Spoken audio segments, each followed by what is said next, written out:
Hello, this is Pete Tseronis, and welcome again to the Dots and Bridges Thought Leadership Consortium. I am super excited today to be here with my guest, Dr. Tim Persons, from the General or Government Accountability Office. I get that right? You got it, Pete. Good job. Fantastic.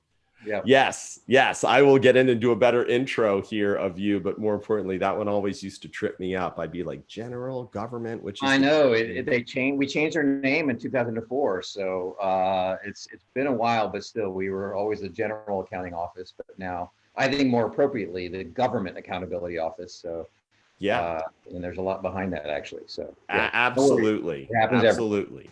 Yeah. Well, for my guests and our guests, Dr. Tim Persons, GAO's chief scientist, one of two managing directors of the Science, Technology, Assessment, and Analytics team, joined the GAO in 2008. Prior to that, worked with the National Security Agency, as well as the Intelligence Advanced Research Project Agency. Ridiculously educated Bachelor of Science in Physics from James Madison, Master of Science in Nuclear Physics from Emory University, and a Master of Science in Computer and Science and PhD in Biomedical Engineering from Wake Forest University. So, he's got some pretty great credentials. And Tim, I got to be honest, I think that's part of the story of you've got this great DNA, but we're going to get to your passion in the process. And again, folks, my name's Pete. I worked in the government for 25 years. I had the joy of knowing Tim then and post-government career, and he exemplifies this technology, humanity, culture intersection. He's a storyteller, he's a conversationalist, and hopefully by the end of today and this piece, you'll learn a bit more about the GAO, Tim's passion, and some of the awesome projects and programs he's leading and is working on. So again, thanks for being here, Tim. Sure. Thanks, Pete. Great to be here and happy to be chatting with you and reconnect with you again.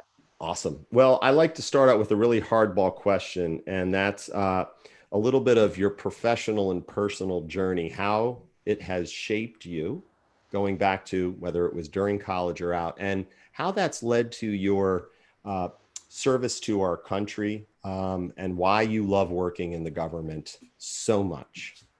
Yeah, thanks. Well, I have to confess right up front, I never aspired to be a government professional. I mean, there's nothing wrong with it at all. I mean, obviously, I stay in the work. I'm passionate about it. I love it, but didn't have that aspiration. But what I did have was in terms of the DNA of my family and my culture. I was raised in a military family, a lot of passion for, service to the country and things, albeit obviously in the military context.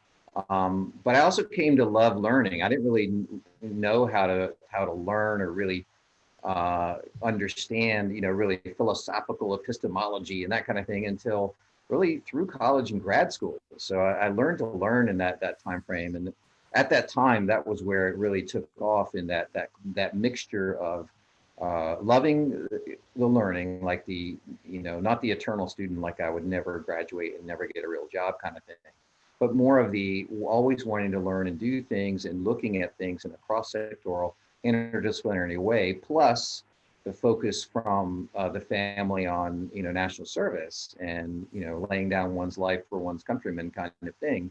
That was where the mixture came in. And the opportunity came really in my last year of graduate school at Wake Forest, doing my dissertation work. I'm sitting there coding and I'm, being a good PhD student. And as you know, Pete, most of our PhD folks are trained to be more like, they're like academic clones, right? The academics are like, yes. This is what and they had no idea about the breadth of which one could serve the country with such a technical degree or sort of with those things, and how needed and necessary it was and how exciting a career it has been. But really, those are the things that shaped and, walked into those times when I was, again, singing in the cube, thinking, well, what I'm going to do with myself is what, it looks a lot like my advisor.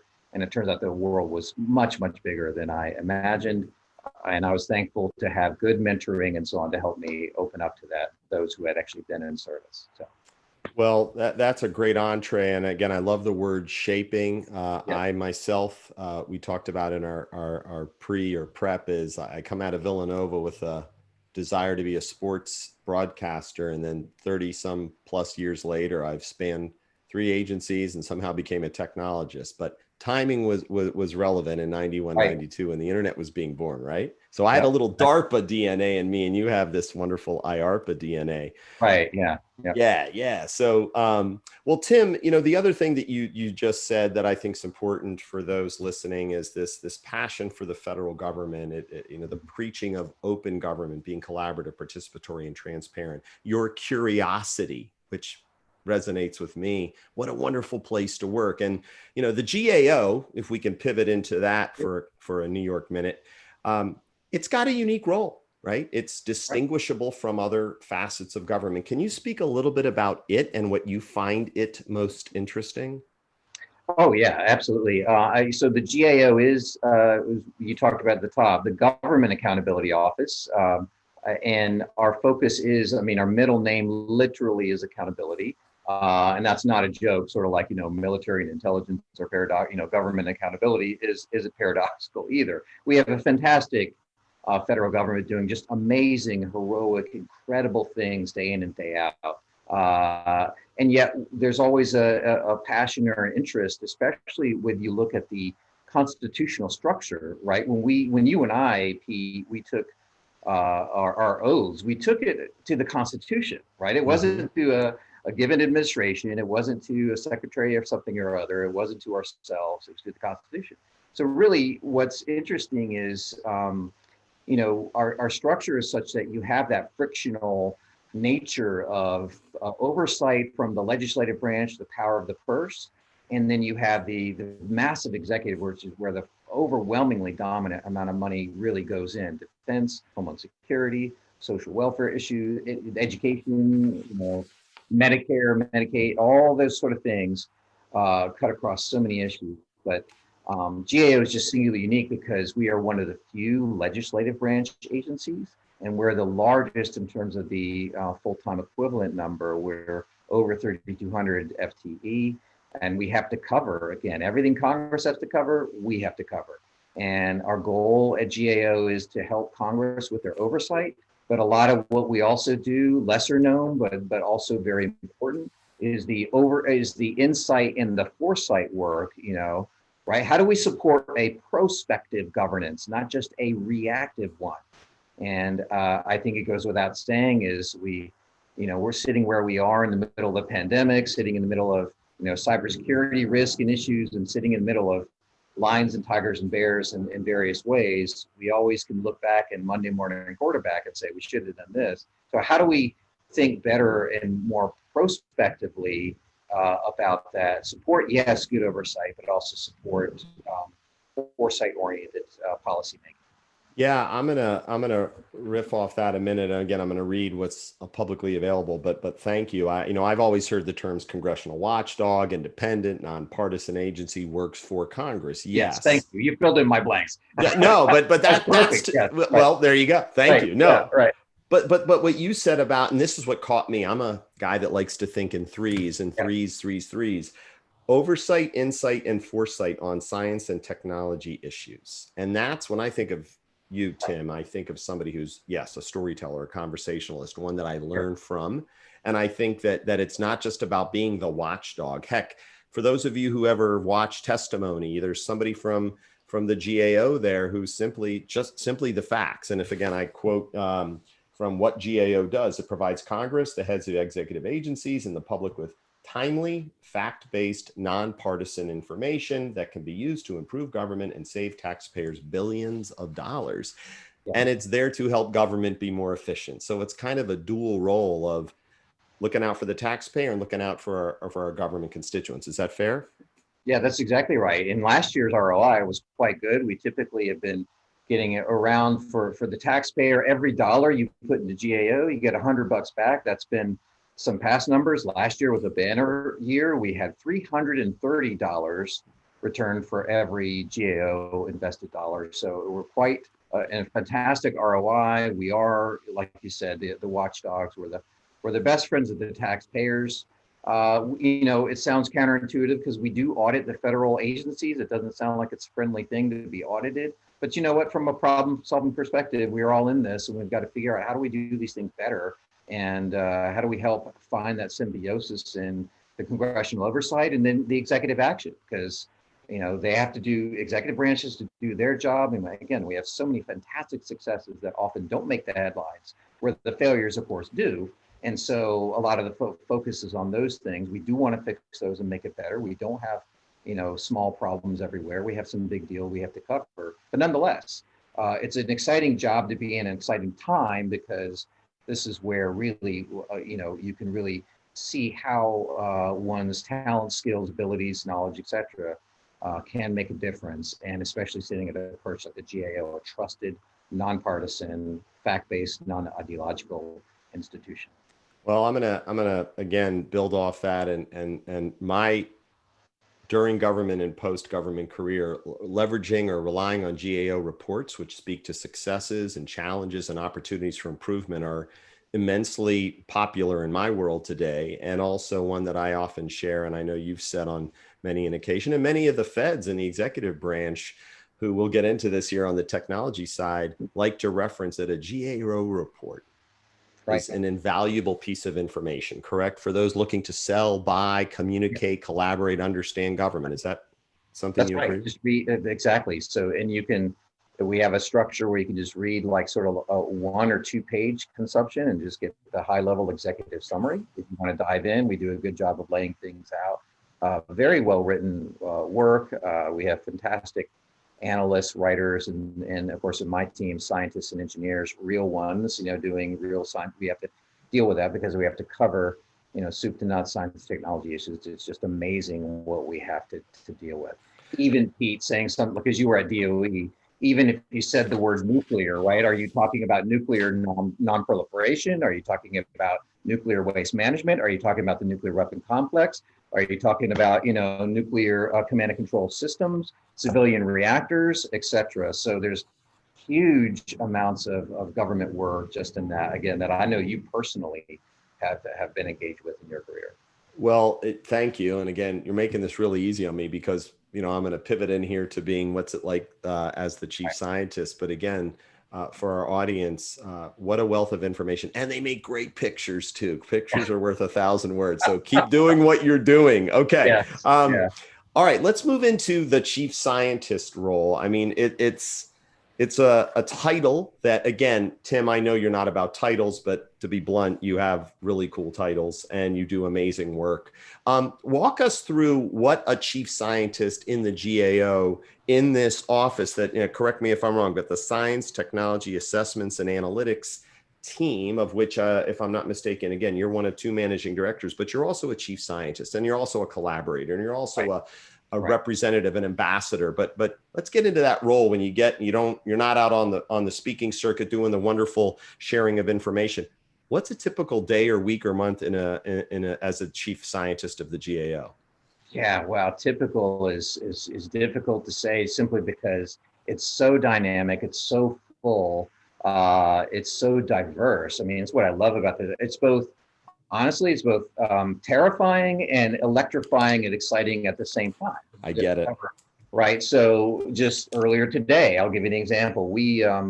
I led a project that was issued, across 3 teams. I had partners leading this with me, but we had 3 teams at GAO just put out a major bit of work on antimicrobial resistance. Mm-hmm. So this is what I call the silent pandemic, right? This is where this is personal. I had a neighbor in years past. He was retired 80-year-old widower. He was a fantastic gardener. So he and my wife, she's a green thumb, so they got along famously. And he would have stuff blooming all year round. He was just fantastic. But I need his number. Number. Well, just saying. Okay. Well, I know. Her number. We tried to learn as much, but he was incredibly well off in terms of his physical health and everything else. But he went to dinner Thanksgiving one time with one of his children, and he had some event that hospitalized him, and he never came back because the hospitalization is what the risk is with these nasty superbugs, as they're called.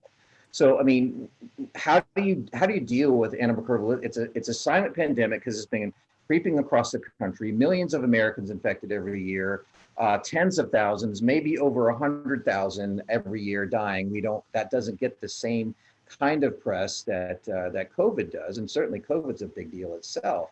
But I'm just saying, this is the day in the life is like, there's like a kickoff meeting with the national academies because they're looking at this big thing. I mean, you've got to coordinate DOD, HHS, right? The VA, any of these major large scale departments, Pete, that you're familiar with.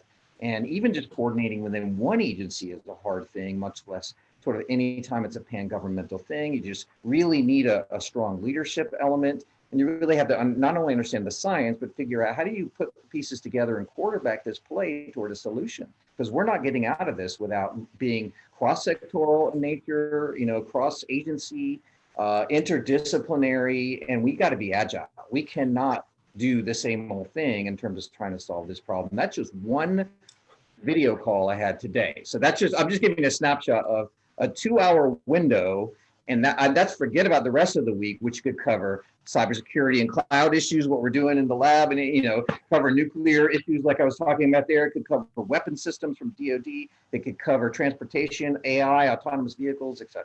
So it's so much to talk about. Yeah, but it's a testament to the buzzword bingo alphabet soup, the shape shifting that as in the government that I think is needed. And right. I know there's a workforce that is in constant evolution, but you, to me, just epitomized again that you go in one day, you could be the chief scientist, heck, you could be working with HR matters in an hour, or going up to some agency. So multifaceted. But distilling that a bit more, let's get into this passion. You are the founder of GAO's first innovation lab. That always gets me excited to hear about somebody who takes that leadership. Can we talk a bit about the lab, why you or how it evolved? And then ultimately, Tim, do what you do so well. I mean, you blend that the world's a very dependent on technology, Earth, world, universe, whatever.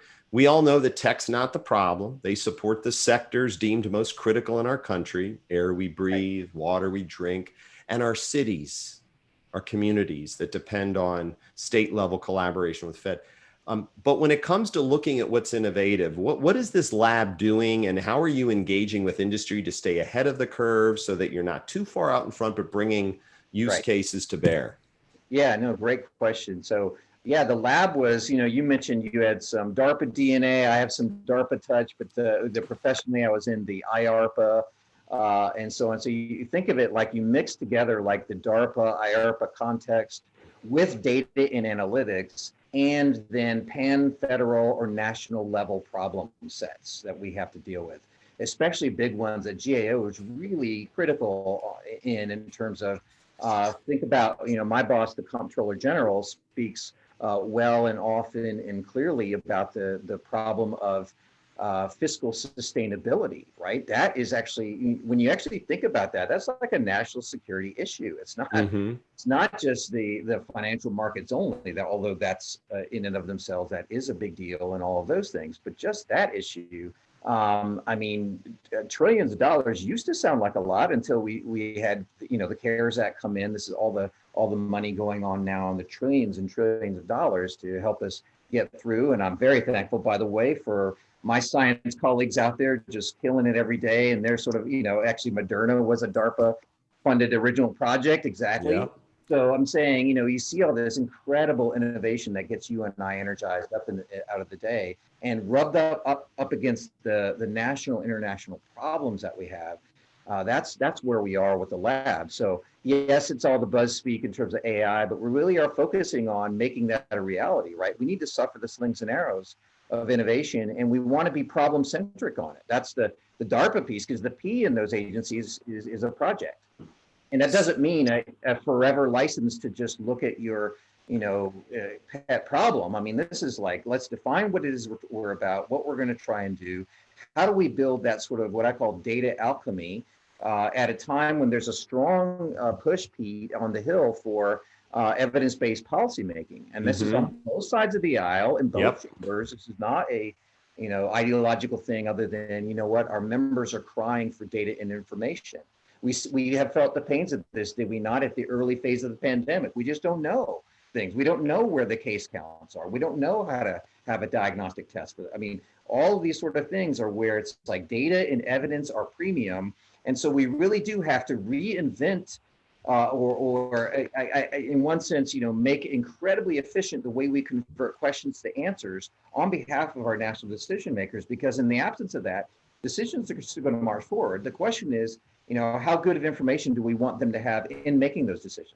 And so yeah, go ahead. Yeah. No. So there's a lot there that speaks to, you've got this lab that is sort of, again, I love the word nexus, but an aggregation point you can bring. Is it something where you could bring hey, Tim and lab, we have a need for information that can provide us this, or do you do technology due diligence such that you can look at products and engage with industry? Because I think a lot of the Beltway, I know a lot of the Beltway would love to meet with Tim Persons 7 days a week and twice on Sunday, but there's not enough time. Is there a protocol where there's sort of a outreach, but also ingest that information to make the lab actionable?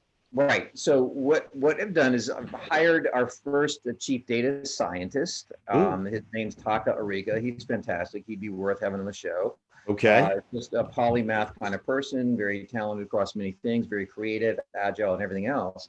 But Taka has had like industry day, and a lot of this is just building out the tool set right now, building our advanced cloud architecture, everything as a service. And we're not going to be widget focused where it's just coming in saying, here's my widget and this is great. We want to say, well, what big thing could this really make a difference in? Right? Do you actually understand the problem? Because problem centricity drives the solution, right? So if we don't understand that, then we're just sort of a rudderless ship and not really getting anywhere in terms of destination from point A to point B. Now, you and I both know that oftentimes the innovation game in the pathway is more of a compass than a GPS, right? It's not a checklist. You just do this and then do that and turn right here and left here, right? It's this is the general direction we need to do. What are the intermediate milestones?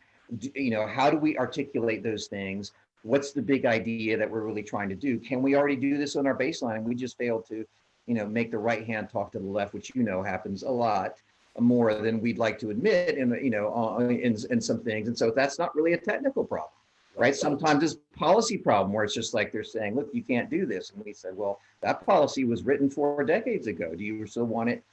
What risk are we, having risk-based discussions, doing triage, building out your problem sets, pursuing those things, and then having stopping criteria, because you have to be able to know at some point you want to have useful failure and then say, look, you know what, it's as useful and being transparent about that didn't work. So at least we know, don't do it this way, try this other thing. And that's the honest approach. So let's, first of all, tweetable moments, problem centricity equals or drives the solution. I love that. If I caught that right. The compass versus GPS, amazing. And innovation is sometimes you don't know what you don't know, but you got to try and get there.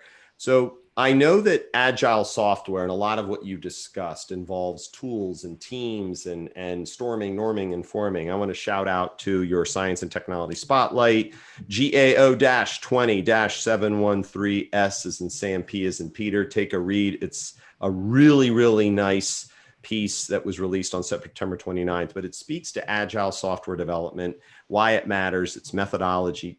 Tim, can you talk a little bit about, in a world where we depend on technology, but having that business process, which to me pulls in this president's management agenda or the agenda? It spans administrations, right? It's bipartisan. We talk about IT modernization. We talk about data accountability and transparency. But there's a 21st century workforce where automation and human insight and human in the loop is important. Why is Agile software development, which I know is a passion of yours, so important to making this a reality? It's just, how quickly do you want to know or find the right way to go in some given project right now? Remember what I said, the caveat is if you don't understand your problem, you're just a rudder of the ship. So you could never end up and get to port, so to speak. But let's assume you know the problem.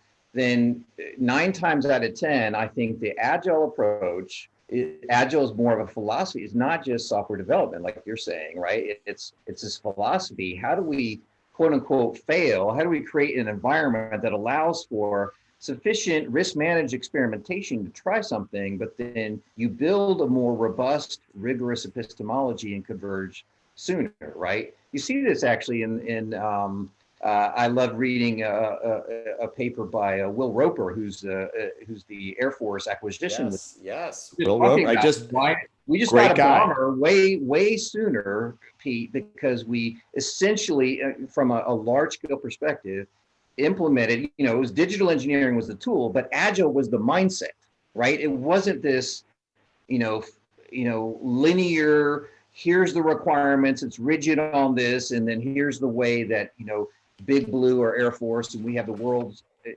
history best Air Force, hands down on that. But there are challenges to build their thing, and they've suffered slings and arrows of programs, just like the other services or any other weapon system that's dealing with complex things. The key issue was how that convergence happened. The convergence to the solution, was an iterative agile process. So agile really is the way of the 21st century. And it's not just some checklisty thing. It's not just in and of itself, but it's that cultural mindset of saying, I'm allowing for creative problem solving oriented activities. And I'm not just looking at my past and saying, here's how we always did it. Right? Think about it, Pete.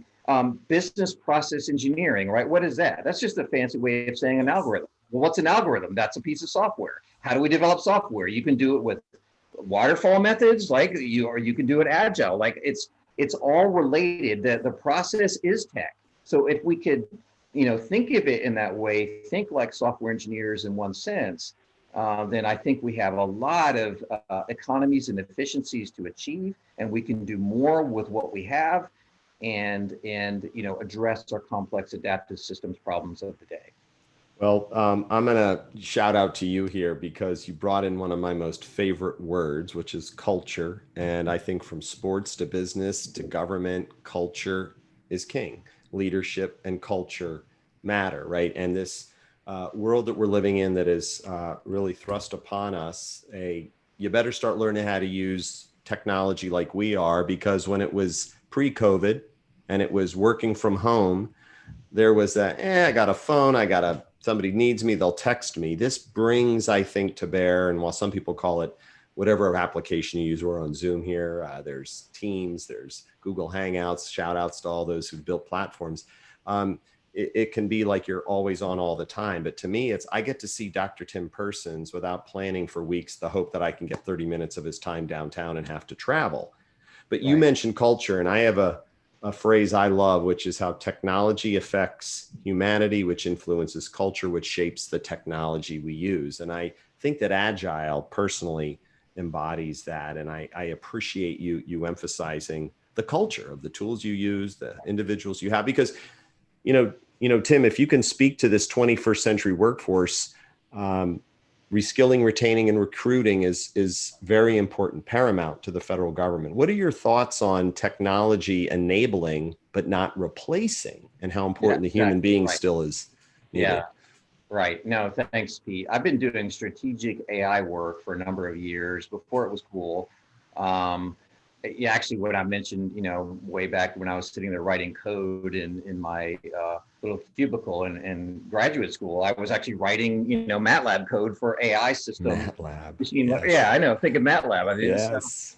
So I'm just saying, had the privilege of both being a coder, being an engineer, building those systems for pattern recognition, machine vision like tasks. Right? Think of identify the cancer on the image that's put before you, kind of thing. All the way up through now, being the chief scientist of an agency is just such a big deal, and the convergence of all of these, commoditized computing, the algorithmic evolutions that we've seen, the ubiquitous networking. And by the way, that's even before we hit 5G. So it's already, we're at the 4G LTE world. With all of our stuff and all the cool things now. And then a pandemic helping to drive that. It really is this era of the rise of AI, which we're kind of like I know it's a trite thing, but we're the frog that's been boiled slowly in the water, right? We have AI all around us. Yes. It's just more rudimentary, right? So we have to look at it and say, is that scary, right? Is Siri scary, or Alexa or Google Assistant, right? No, right? It doesn't have to be that way. It could be assistive and everything else. And I think when you really break down the future task force, right? Agile, right? It's collaborative, it's empowering, but again, it's look at the problems we have today. When everyone ever says, oh, we're going to wake up and not have jobs, I'm like, have you seen the problems, the risk of climate change? Have you seen the risk with cybersecurity issues? Have you seen the risk with emerging infectious diseases? And I used to preach this sermon before the pandemic. So Right. I was concerned about when's this big one going to drop. But, you get my point. It's like, I can throw up whatever you think is going to be the next Skynet, and I can throw up and say, okay, how are you going to chew on climate change, let's say, right? So there's a lot here, and I think what it is, like so many technological epochs of the past, is it undercuts that low skill area of our lives, those frictional pain points, annoying type things, and then elevates us to be better versions of ourselves, whether I'm the fireman, the teacher, the nurse, the physician, the researcher, whatever. And so we just have this incredibly exciting time where it's not going to eliminate humanity. I think our best days are still ahead. Yes, we have slings and arrows. Yes, the tech is hard, but we have a chance to build a culture that's not, like techno-messianic, but uses technology as a means toward an end to collectively solve our 21st century problems. So that's what's exciting and gets me out of bed in the day and the way to look at tech.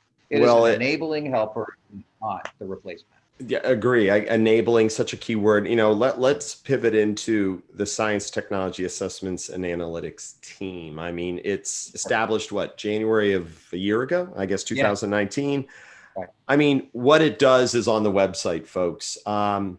What is that team and its mission most excited about? If you can put on that hat, right? You've just wonderfully stated that while we don't know what we don't know in many cases, and we know that sometimes when a bad thing happens, I like to call it when the act of God occurs, the Katrinas, the Sandys, the Deepwater Horizons, the Fukushimas, that's when we realize where a lot of our technology, or should I say our infrastructure, we're at risk.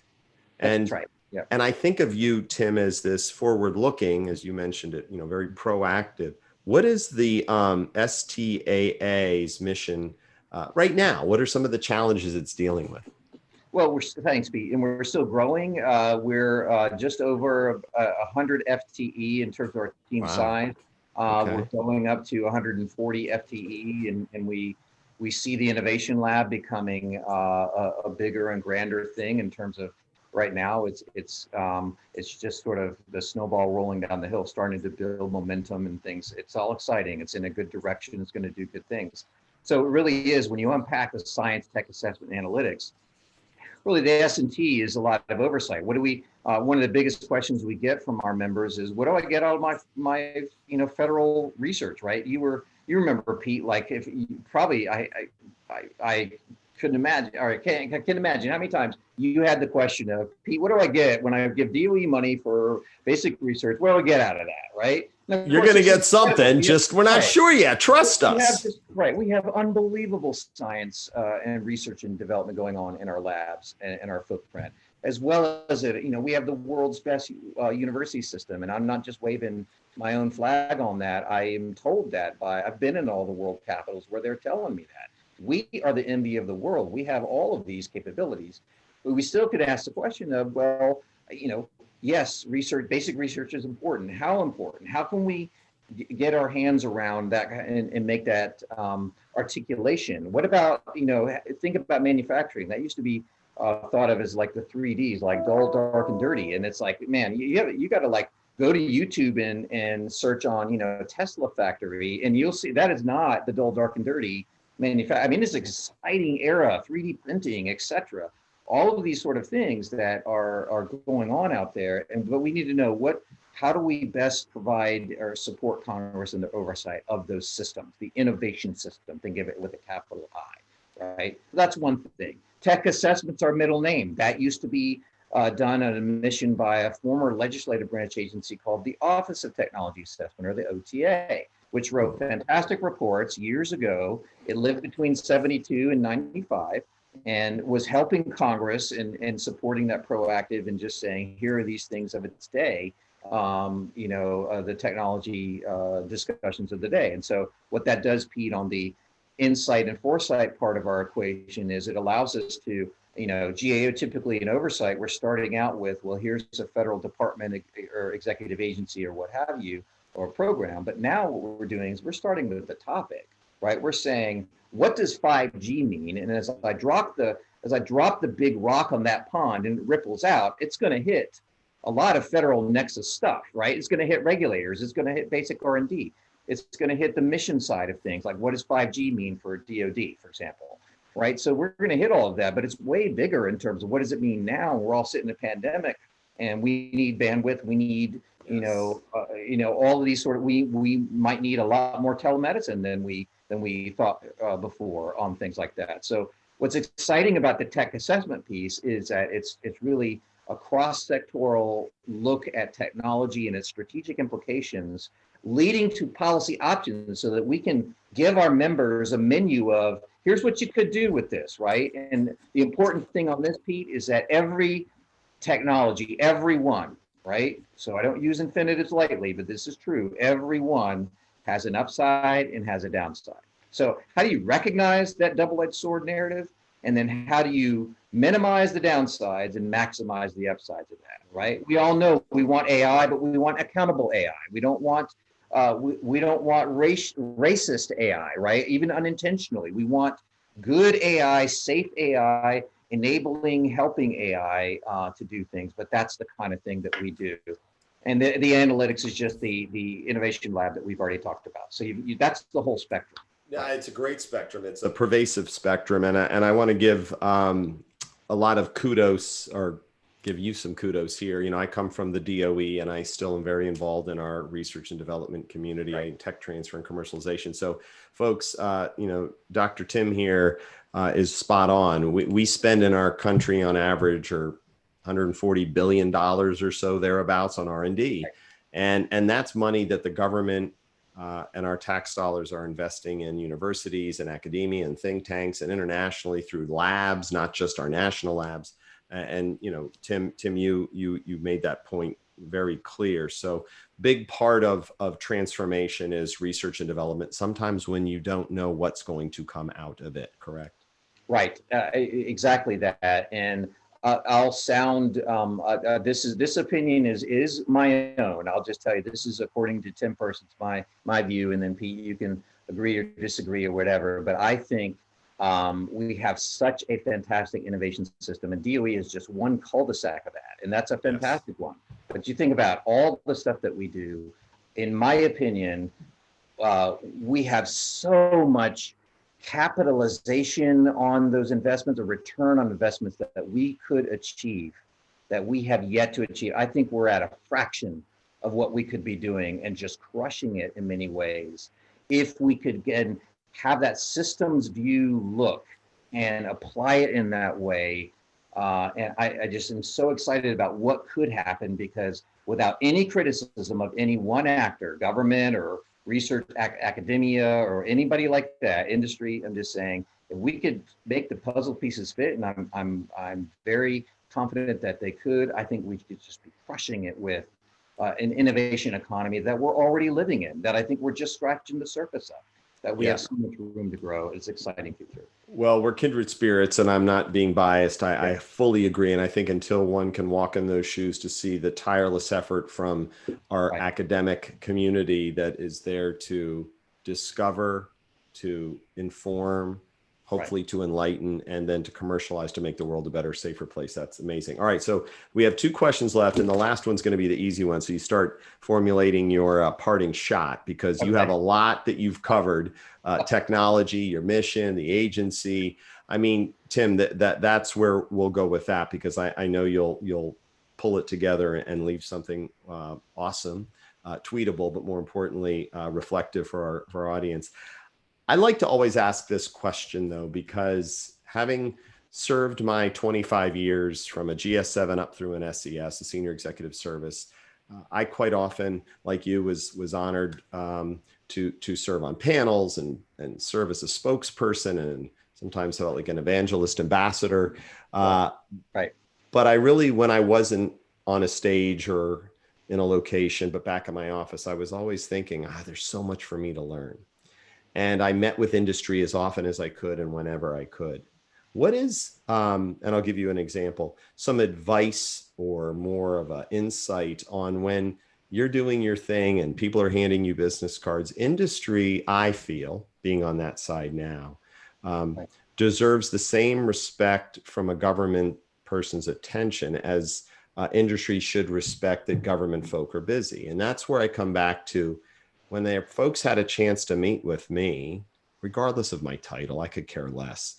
I wanted them to feel fulfilled, but I also wanted them to do their homework. I wanted Right. them to come prepared. I wanted them to say, did you read that report that I spoke about to say how AI can solve a problem we have at one of the agencies? What is that advice, call to action, suggestions for your industry colleagues who you'd love to meet with, but also collaborate and ideate with? Oh yeah, I think storytelling is key. I mean, you mentioned it at the top of the whole interview. If we can narrate the story or storyboard what's going on, right? I mean, you could have the coolest, slickest widget, but what does that mean for me? What could it do? What problem is it going to solve? And really the best and most sustainable. This is true in government, but I'm sure industry the same way. The best and most sustainable relationships, customer, client, and so on, are the win-win propositions. So for you to get to win-win, you have to understand what does win mean to me, right? Not just what does win mean to you, but how do you find both? How can you make both or satisfy both sets of interest, which of course is possible. I see it happen. This is just when you're coming in and having that conversation. It is like you said, Pete. Do you understand what my issues are, right? Like I can imagine you when you were the CTO of DOE, right? You could have lots of people coming in and say, hey, I could do this on the, I could encapsulate nuclear waste in this sort of form. And you're like, well, do you know how much nuclear waste and the exact sort of chemical diversity of tank A over there versus tank B over here, and how many billions of dollars that we're talking about at stake, more than just, so it's not like meant to crush the hopes of the person. It's just trying to say, look, have you thought about my problem space in a way that, that not just you coming in thinking, hey, I want to sell something. It's like, hey, I want to be part of the solution and I understand the problem in order to do the solution. So Yeah. that's, Yeah. yeah. Well, that was so awesome. And I would have to say, I would have loved having you as my wingman a few times, because I did have folks that would sometimes come in and blow my mind. And I'd be like, I don't know what they're asking me right now. Or they're like, hey, we got the thing that's going to solve your problems. I'm like, I don't think by going down to Best Buy and purchasing a smart device and plugging it into the network Right. that I'm all of a sudden going to create a smart city or a smart agency. But Yeah, it exactly. is. Right. Right. It's a balance. And I all jokes aside, I think that come prepared, if I could be so bold, Yes, exactly. Yeah. build the trust, right, Mhm. Tim? Building trust with your federal colleague and vice versa. It takes two, and it's Yep. symbiotic. You used that word earlier. Okay. Tim, this is my favorite part, but it's also part that bums me out. But then again, I will be talking to you again, and I can't wait. And I really appreciate you big time. Parting shot. What do you want to leave with the audience about what hopefully they take away about, maybe they know you and your title and who you are, but what are you hoping maybe this can help accelerate in terms of your passion and mission? Yeah. Um, well, I mean, let me start personally, but I'll lead to the net. So, I mean, if I have like a hero that I want to follow, a leadership model. By the way, I often ask people this question when I'm interviewing and things. I'm like saying, tell me who's your iconic leader, right? If you had to pick one, historical or somebody now, who would it be and why? What's your leadership philosophy?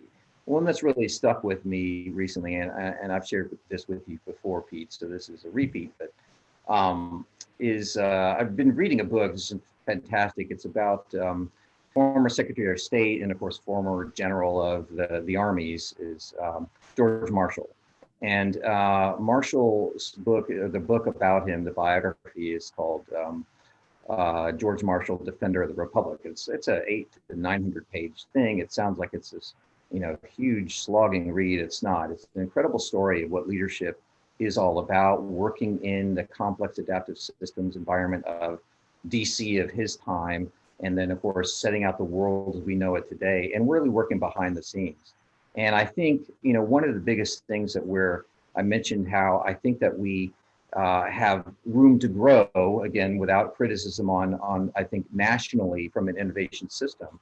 I really do think we need that sort of George Marshall kind of leadership. So if I aspire to anything, it's even if I had a little bit, the amount of leadership, the amount of impact I could have in Marshall's pinky to be able to, to drive and to help Congress understand in my current role, to help set the framework to do it with industry, right? Because they have my looks at technology heavily involved and need to, and should, right? Because we have an incredible industry in the U.S. and it needs to thrive and grow, and we need to be nationally and internationally competitive.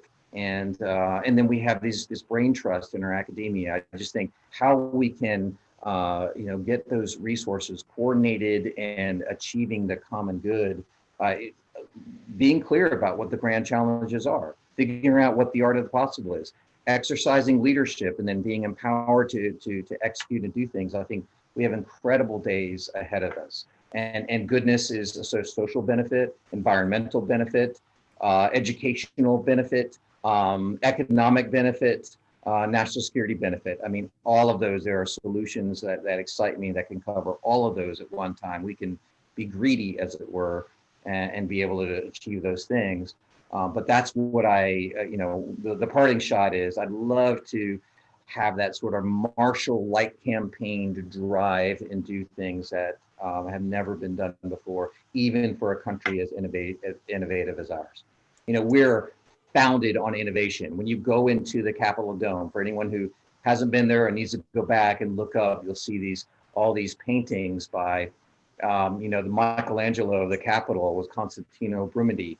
And Brumidi has these paintings of innovation even back in the time just after Lincoln, and it's in our DNA. This is not a new thing, right? With just the invention of the smartphone or the internet or whatever. It's always been there. It will be there. We're Americans. Our unique thing is taking risks. Our unique thing is looking at and being problem solving and being optimistic for the future.